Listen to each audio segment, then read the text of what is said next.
Friends, welcome back to my channel, and in this video I am going to discuss about the heredity and variation, and this is a very important chapter of class 12, chapter 5. So let's start. What is heredity? Heredity क्या है? तो heredity is the transmission of characters. जो characters transmit होते हैं from one generation to next generations. तो one generation से जो next generation जो कैरेक्टर का ट्रांसमिशन होता है लिविंग बींग्स में, इसको क्या कहते हैं? हेरिडिटी कहते हैं. इसमें क्या होता है कि जो चिल्ड्रंस होता है, उस जो भी कैरेक्टर्स पेरेंट्स से चिल्ड्रंस में आते हैं वो एग्जैक्ट कॉपी नहीं होता. मतलब अगर कहा जाए कि सेम पेरेंट्स है, अगर उसके बहुत सारे ऑफस्प्रिंग्स हैं, तो सब में कैरेक्टर सेम पेरेंट्स से ही ट्रांसमिट होता है. लेकिन फिर भी क्या देखा जाता है कि कैरेक्टर्स में, सभी ऑफस्प्रिंग्स में कैरेक्टर्स का क्या है? डिफरेंसेस है. सारे ऑफस्प्रिंग्स अलग अलग हैं. तो क्या हुआ कि डिफरेंसेस इन द कैरेक्टर्स, इसका मतलब जो ऑफस्प्रिंग के बीच में जो डिफरेंसेस होता है कैरेक्टर्स में among the individuals of same species, same parents के अगर अलग अलग इंडिविजुअल्स से ऑफस्प्रिंग्स है और उनके कैरेक्टर्स में अगर डिफरेंसेस है, तो इसको क्या कहते हैं? वेरिएशंस कहते हैं. ओके, वेरिएशंस टू टाइप्स के होते हैं. एक इन्वायरमेंटल वेरिएशन, दूसरा इज हेरिडिटी वेरिएशन. तो वैसा वेरिएशन जो इन्वायरमेंटल फैक्टर की वजह से हो, जैसे कि food availability, temperature, place of living, जहाँ वो लोग रहते हैं, जहाँ लिविंग्स रहते हैं, वो प्लेस, टेम्परेचर, वहाँ का फूड कैसा है, फूड अवेलेबिलिटी कैसा है, तो एक्सेट्राज. एंड ये सारे जो इन्वायरमेंटल फैक्टर्स हैं, अगर इनकी वजह से वेरिएशंस होता है तो उसको कहते हैं इन्वायरमेंटल वेरिएशंस. लेकिन अगर वेरिएशंस जेनेटिक फैक्टर्स मींस अगर जीन्स की वजह से वेरिएशंस होता है तो उसको कहते हैं hereditary variations. Now the variations in sexual reproducing organisms. तो सेक्सुअल रिप्रोड्यूसिंग ऑर्गेनिजम्स में क्या वेरिएशंस होते हैं? तो यहाँ जो सेक्सुअल रिप्रोड्यूसिंग ऑर्गेनिजम्स में होते हैं, यहाँ टू पेरेंट्स इन्वॉल्व होते हैं.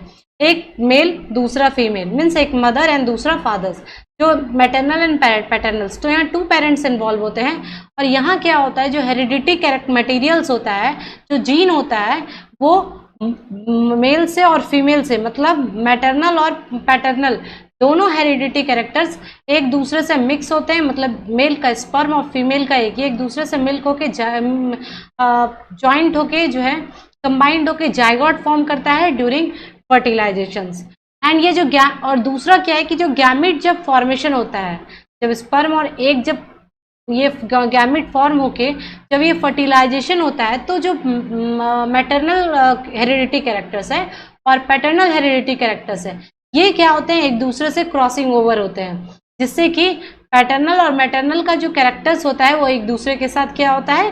जाइगोट में वो एक्सचेंज होता है, जो कि ऑफस्प्रिंग्स में आता है. Now the variations in asexual reproducing organisms. तो सबसे पहले कि एसेक्सुअल रिप्रोड्यूसिंग ऑर्गेनिजम्स में क्या होता है? सिर्फ एक सिंगल पेरेंट इन्वॉल्व होते हैं. सिंगल पेरेंट्स इन्वॉल्व होते हैं मीन्स दैट कि जो हेरिडिटी कैरेक्टर्स है वो सिर्फ और सिर्फ सिंगल पेरेंट से ही आता है. और यहाँ ये कहा जाता है कि जो ऑफस्प्रिंग्स होते हैं वो पेरेंट्स के एग्जैक्ट कार्बन कॉपी होते हैं, जिसे कहा जाता है क्लोन. तो जब ऑफस्प्रिंग पेरेंट्स के कार्बन कॉपी है तो उसे क्या कहा जाता है? क्लोन कहा जाता है.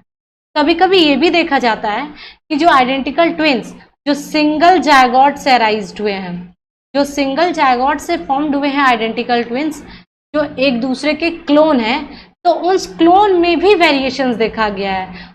और अगर क्लोन में वेरिएशंस होता है, इसका मतलब वो वेरिएशंस जो है इन्वायरमेंटल फैक्टर्स की वजह से होता है, ना कि अगर क्लोन में वेरिएशंस है तो इसका मतलब वो इन्वायरमेंटल फैक्टर्स की वजह से है, ना कि हेरिडिटी फैक्टर्स की वजह से है, ना कि जीन की वजह से.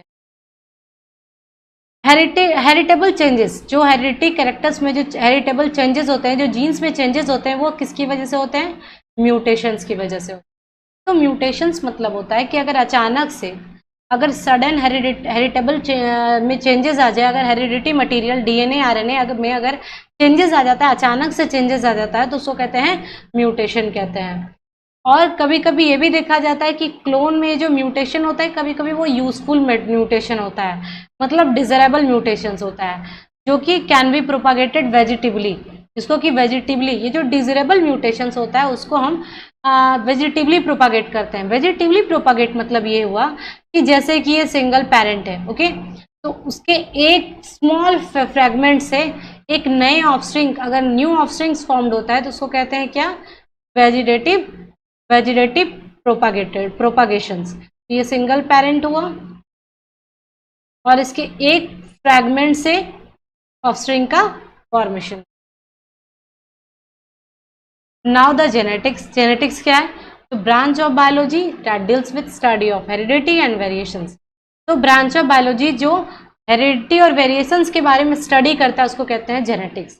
तो जेनेटिक्स टर्म जो है, जो विलियम बार्टसन ने 1906 में दिया था, और ये जेनेटिक्स जो टर्म है ये ग्रीक वर्ड जेनेसिस से मिला है। जेनेसिस मतलब होता है टू ग्रो या और टू बिकम।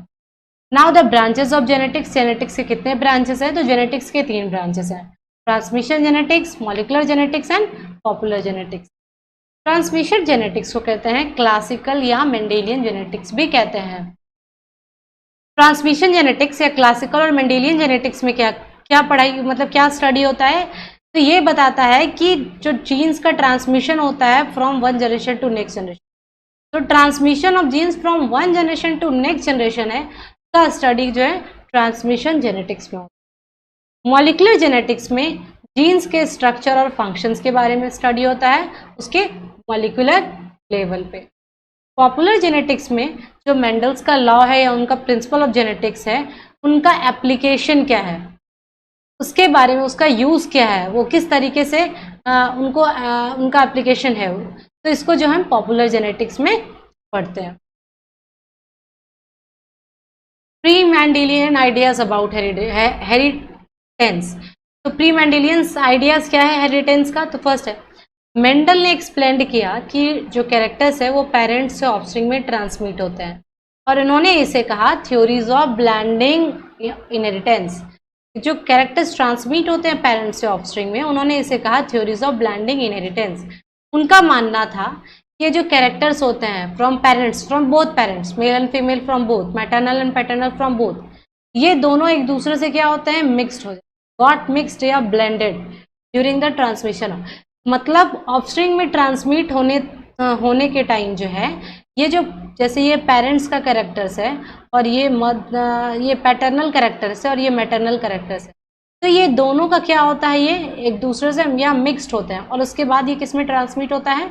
ऑफस्प्रिंग में ट्रांसमिट होता है। तो ऑफस्प्रिंग में ट्रांसमिट होने के समय जो बोथ पेरेंट्स है, जो दोनों पेरेंट्स हैं, उनके कैरेक्टर्स क्या होते हैं? वो एक दूसरे के साथ मिक्सड अप होता है। मॉइस्ट वेपर थ्योरी, जिसे पैथागोरस 580 और 500 बीसी में दिया था, उन्होंने प्रपोज किया था, उन्होंने बताया था कि कोइटस या इंटरकोर्स के समय moist vapours from all parts of the male body gave rise. जो मेल बॉडीज के जितने भी पार्ट्स हैं उनसे जो वेपर निकलता है वही सेम सिमिलर होता है बॉडी इन फीमेल्स फॉर्म। तो मेल के बॉडी में जो मॉइस्ट वेपर होता है, जो उसके डिफरेंट पार्ट से निकलता है, वही सिमिलर वेपर जो है फीमेल्स के किस में पाया जाता है? वॉर्म में, मतलब फीमेल के यूट्रस में पाया जाता है। ये है moist vapour theory. Second one is the fluid theory. Fluid theory को एरिस्टोटल ने 384 एंड 322 बीसी में दिया था, सजेस्ट किया था, उन्होंने बताया था कि मेल सेमेन जो है वो हाईली प्यूरिफाइड ब्लड है।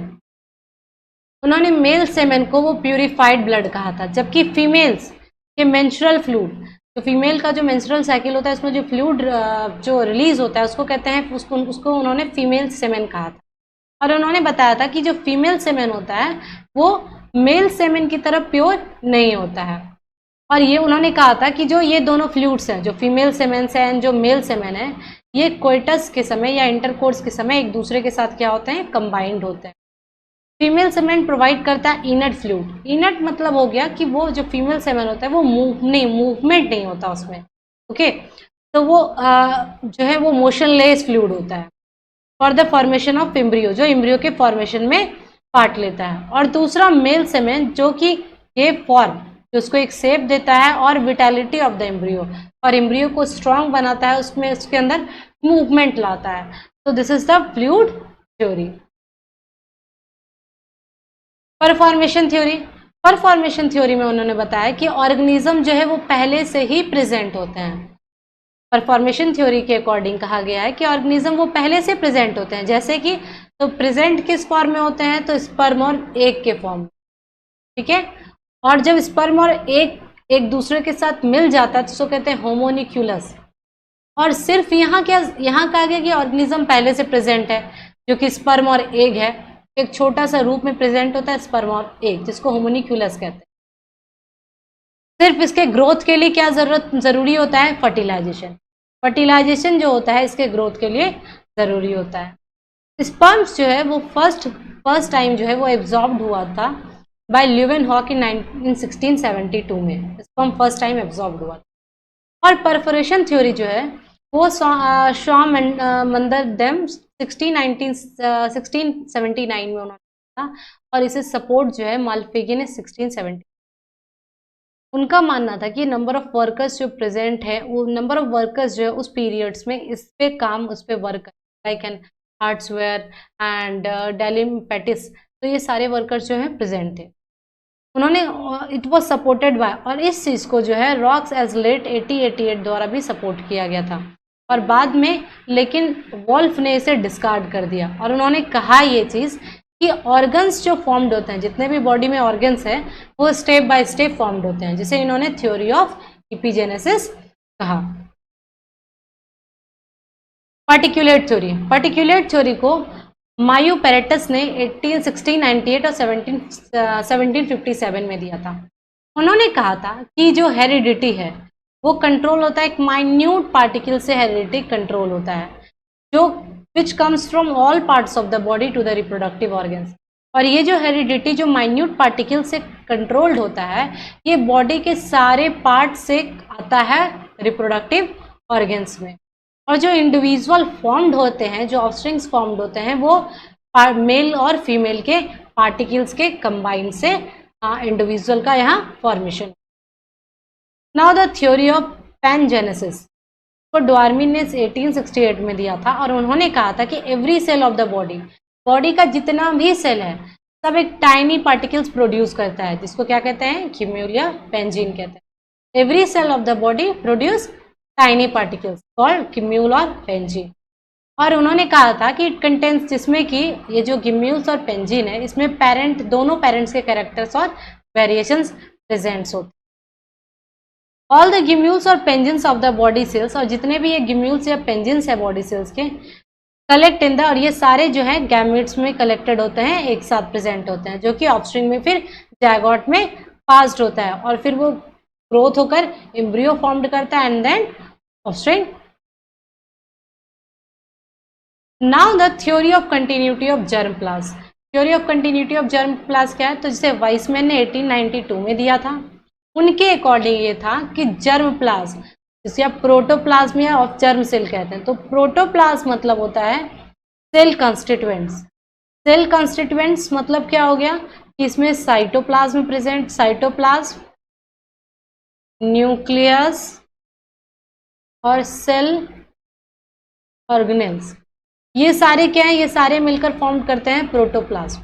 तो प्रोटोप्लाज्म जो होता है वो क्या होता है, इमॉर्टल होता है, मतलब वो कभी खत्म नहीं होता है, और वो एक जनरेशन से दूसरे जनरेशन हमेशा पास होता है। जो उसे उन्होंने जो जर्म प्लाज्म में जो जर्म सेल है और उसमें जो प्रोटोप्लाज्म होता है वो हमेशा इमॉर्टल होता है, वो एक जनरेशन से दूसरे जनरेशन पास होता है। लेकिन जो सोमैटोप्लाज्म है, मतलब सोमैटिक सेल में, जो सोमैटिक सेल में जो प्रोटोप्लाज्म प्रेजेंट होता है वो कैसा होता है, इमॉर्टल होता है। सॉरी, वो कैसा होता है, इमॉर्टल होता है, मतलब वो जैसे ही ऑर्गेनिज्म डाई करता है, ऑर्गेनिज्म जैसे ही मर जाता है, तो ये सोमैटोप्लाज्म का जो सोमैटिक सेल का जो प्रोटोप्लाज्म है सोमैटिक सेल में, वो भी क्या होता है, खत्म हो जाता है।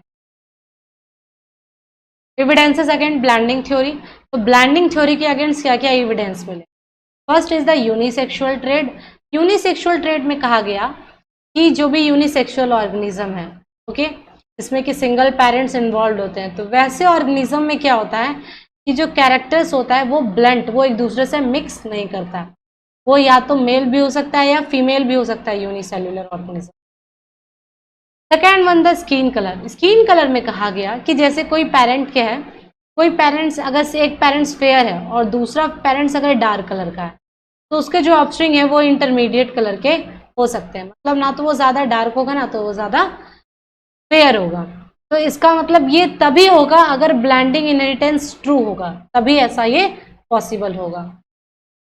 और कई बार ये देखा जाता है कि डिफरेंट कलर्स के ऑफस्प्रिंग जो है, मतलब कुछ ऑफस्प्रिंग्स क्या होते हैं, फेयर होते हैं, कुछ डार्क होते हैं और कुछ इंटरमीडिएट कलर्स के भी फॉर्म्ड होते हैं। एटाविस्टिक ट्रेट्स, एटाविस्टिक ट्रेट्स में ये कहा गया कि जो ऑफस्प्रिंग्स है, कभी कभी ये देखा जाता है कि जो ऑफस्प्रिंग्स है वो ग्रैंड पेरेंट्स, ग्रैंड फादर या फोर फादर्स के कैरेक्टर्स को लेते हैं, जो कि उनके पेरेंट्स में प्रेजेंट नहीं होता। मतलब ऑफस्प्रिंग जो है पेरेंट्स के कैरेक्टर्स को नहीं लेते हैं, बल्कि उनमें कौन सा कैरेक्टर्स, किनका कैरेक्टर्स आता है, तो ग्रैंड फादर का, ग्रैंड मदर का या फोर फादर का कैरेक्टर आता है।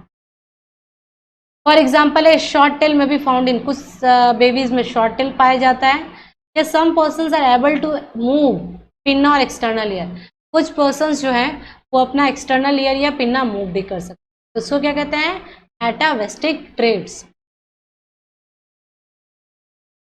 Four one is particulate nature, तो पार्टिकुलेट नेचर को कार्ल र्यूटर 1760 में उन्होंने दिया था। वो एक जर्मन बॉटनिस्ट थे और जो उन्होंने ऑब्टेन किया था fertile interspecific hybrids in tobacco, tobacco में जो है उन्होंने फर्टाइल इंटरस्पेसिफिक हाइब्रिड उन्होंने ऑब्टेन किया था। और उनका कहना था कि ये जो हाइब्रिड था ये किसी भी पेरेंट्स की तरह नहीं था, मतलब ना वो मैटरनल किसी भी पेरेंट्स से उनका उसका कैरेक्टर्स नहीं मिलता था।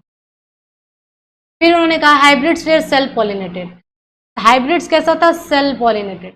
सेल्फ पॉलिनेटेड का कहने का मतलब ये हुआ जैसे कि एक मानते हैं ये एक ट्री है, तो ट्री में क्या होते हैं, बहुत सारे फ्लावर होते हैं, जैसे 1 फ्लावर, 2 फ्लावर, 3 फ्लावर्स, बहुत सारे जैसे फ्लावर हैं। तो अगर यहाँ अगर पॉलिनेशन जो है, अगर सेम प्लांट में अगर दो सेम प्लांट के डिफरेंट फ्लावर्स के बीच में होता है तो उसको कहते हैं सेल्फ पॉलिनेटेड। और इन्होंने क्या किया कि हाइब्रिड क्या है, सेल्फ पॉलिनेटेड है। उन्होंने कहा कि कुछ ऑफस्प्रिंग्स जो है resemble the hybrids while remaining resemble one of the grand parents in different characters. तो कुछ का कहना, उनका कहना था कि कुछ ऑफस्प्रिंग जो है उनका कैरेक्टर्स पेरेंट्स से मिलता है या कुछ का जो है उनके ग्रैंड पेरेंट्स से मिलता है। 10 स्मूथ और hairiness occurred on the leaves of one generation only to separate in the subsequent generation.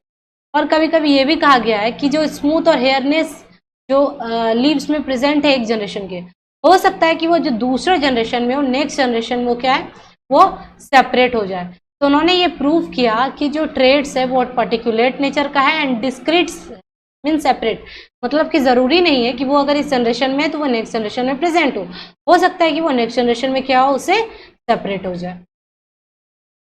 Fifth one is the non expression of trade, non expression of trade जिसे जॉन गॉस ने दिया था 1822 में।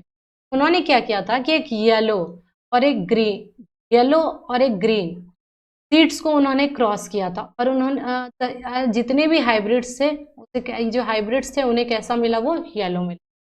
तो उनका कहना था कि जो ग्रीन कलर है ये क्या है, ये क्या है, तो ग्रीन का कहना था कि जो सब ग्रीन कलर से वो क्या हो गए, हाइडन हो गए, वो सारे छुप गए। का मतलब क्या है कि वो हो सकता है कि वो नेक्स्ट जनरेशन में वो फिर से ग्रीन कलर देखने को मिले, लेकिन जो इस जनरेशन में है वो ग्रीन कलर क्या है, वो छुप गया। Offspring of hybrids, 6 is offspring of hybrids जिसे नॉर्डिन ने 1860 डिड नॉट ऑब्जर्वेबल, जिसमें कहा गया कि पेरेंटल कैरेक्टर्स को क्रॉसिंग जो क्रॉस किया गया तो उसमें हाइब्रिड्स में जो है पेरेंटल कैरेक्टर को नहीं ऑब्जर्व, तो उसमें क्या ऑब्जर्व किया गया कि उनके ट्रेड्स उनके ग्रैंड पेरेंट्स के मोर देन पेरेंट्स, उनके जो ग्रैंड पेरेंट्स के ट्रेड्स थे वो ज़्यादा शो हो रहे थे parents, and their parental types appear in the offspring showing that hybrid contains both the parents though they may not।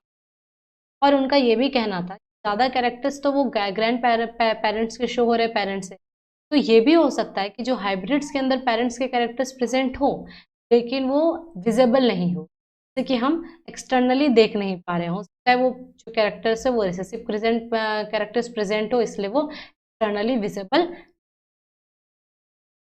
Now the basic of heredity, तो हेरिडिटी का बेसिक क्या है, first is physical basic, second physical basis Mendel ने 1866 में दिया था। उन्होंने कहा था कि हेरिडिटी जो है एक germinal units, pair of germinal units या फैक्टर से कंट्रोल को जीन कहते हैं। ओके, तो उन्होंने क्या कहा कि इनहेरिटेंस जो है, जो हेरिडिटी कैरेक्टर्स, वो जीन से कंट्रोल, और ये जीन्स जो है बॉडी के सारे सेल्स में प्रेजेंट, तो नेक्स्ट जनरेशन में गैमेट्स के थ्रू ट्रांसमिट। ये जो फैक्टर्स और जीन्स है, ये फिजिकल बेसिस ऑफ हेरिडिटी की कैरियर्स है, मीन्स यही जो है जेनेटिक मटीरियल है एक जनरेशन से दूसरे generation. They represent small segment of, ये क्या रिप्रेजेंट करता है? क्रोमोसोम का स्मॉल रिप्रेजेंट करता है। उन्होंने कहा जीन्स या फैक्टर्स जो पास्ट होता है एक जनरेशन से दूसरे जनरेशन, फ्रॉम वन सेल से उसके डॉटर सेल्स, ये क्या हो सकता है? क्रोमोसोम का भी कंपोनेंट हो सकता है। इसलिए उन्होंने इसे क्रोमोजोनल बेसिस ऑफ हेरिडिटी भी। Second one is the chemical basis. Chemical basis में क्या कहा कि जो जेनेटिक मटीरियल है, जो प्रेजेंट जेनेटिक मटीरियल जो क्रोमोसोम में प्रेजेंट, क्या कहते हैं? डीएनए कहते हैं। ओके, और जो जीन आर सेगमेंट्स, और जीन क्या है? डीएनए का सेगमेंट्स है, जिसको क्या कहते हैं? सिस्टम। ओके, तो क्रोमोसोम में मटीरियल या जेनेटिक मटीरियल प्रेजेंट होता है, जिसको डीएनए कहते हैं, और डीएनए के सेगमेंट को, एक छोटा से पार्ट को जीन्स को जो कहते हैं सिस्टम। इसलिए डीएनए को क्या कहा गया है? Chemical basis of. और फिजिकल में क्या हो गया? फिजिकल बेसिस में क्रोमोजोनल बेसिस ऑफ है। क्रोमोसोम को क्या कहा गया? क्रोमोसोम को कहा गया है basis of heredity. Chemical basis में डीएनए को कहा गया है chemical basis of. Thank you for watching this video. Please subscribe my channel, press the bell icon to get all new updates. If you're new to my channel, please subscribe my channel. And if you like this video, please share it with all friends. So keep watching and stay tuned. Thank you.